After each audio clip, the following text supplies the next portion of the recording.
Commissioner ಸಾಹೇಬರು ಇಂದ 3600 post ಆಗಿತ್ತು. ಅದು ತುಂಬ ಜನಕ್ಕೆ ಅನ್ಯಾಯ ಆಗುತ್ತೆ. ಇನ್ನು 11,000 ಜನಕ್ಕೆ ಕಾಯಂ ಆಗಲ್ಲ. ಎಲ್ರಿಗೂ ಒಟ್ಟಿಗೆ ಮಾಡುವಂತೇಳಿ 11,000 ಜನಕ್ಕೆ ಸರ್ಕಾರಕ್ಕೆ ಪ್ರಸ್ತಾವನೆ ಕಳಿಸಿ 11,000 ಜನಕ್ಕೆ ಕ್ಯಾಬಿನೆಟ್ ತೀರ್ಮಾನ ಆಗಿ ಎಲ್ರಿಗೂ ಕಾಯಮಾತಿಗೆ ಆದೇಶ ಮಾಡಿದ್ರು ಸರ್ಕಾರ.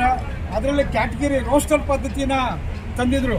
ಆ ರೋಸ್ಟರ್ ಪದ್ಧತಿನ ಕಮಿಷನರ್ ಪರ್ಸನಲ್ ಇಂಟ್ರೆಸ್ಟ್ ತಗೊಂಡು ರಾಕೇಶ್ ಸಿಂಗ್ ಸಾಹೇಬ್ರ ಹತ್ರ ಮಾತಾಡಿ ಮತ್ತು ನಮ್ಮ ಡಿ ಕೆ ಶಿವಕುಮಾರ್ ಸಾಹೇಬ್ರ ಹತ್ರ ಮಾತಾಡಿ ಅದನ್ನು ಸಚಿವ ಸಂಪುಟಕ್ಕೆ ತಂದು ಇವತ್ತು ಆ ರೋಸ್ಟರ್ ಪದ್ಧತಿ ಕ್ಯಾನ್ಸಲ್ ಮಾಡಿದ್ದಾರೆ.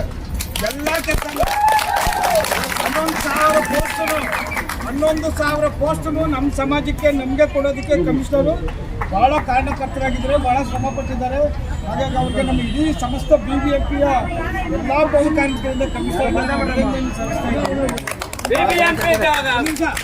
ಈಗ ಎಲೆಕ್ಷನ್ ಕೋಡ್ ಆಫ್ ಕಂಡಕ್ಟ್ ಬರೋದು ಮುಂಚೆನೆ 3,600 11,000 ಜನಕ್ಕೆ ಒಂದು ಕಾಯಮಾತಿ ಆದೇಶ ಪತ್ರ ಕೊಡಿಸ್ಬೇಕಂತೇಳಿ ಮನವಿ ಮಾಡ್ತಾ ಇದ್ದೀವಿ.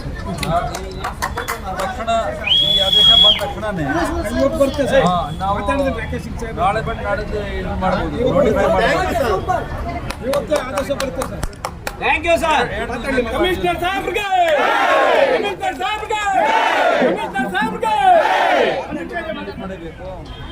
ಮಾಡಬೇಕು. ಕಮಿಷನರ್ ಸಾಹೇಬ್ ಮಾತಾಡಿ ಸರ್.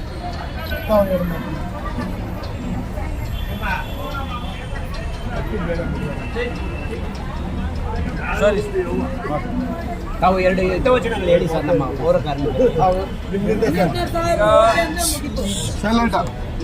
ನಮ್ಮಲ್ಲಿ ಇರ್ತಕ್ಕಂಥ ನೇರ ಪಾವತಿ ನಮ್ಮ ಪೌರ ಕಾರ್ಮಿಕರು ಯಾರಿದ್ದಾರೆ ಅವರಿಗೆ ಕಾಯಮಾಗಿ ನಮ್ಮ ನೌಕರರು ಆಗಬೇಕು ಅಂತ ಭಾಳ ದಿವಸದಿಂದ ಸರ್ಕಾರನೂ ಕೂಡ ಅದರ ಮೇಲೆ ತೀರ್ಮಾನ ಮಾಡ್ತಾ ಇದೆ.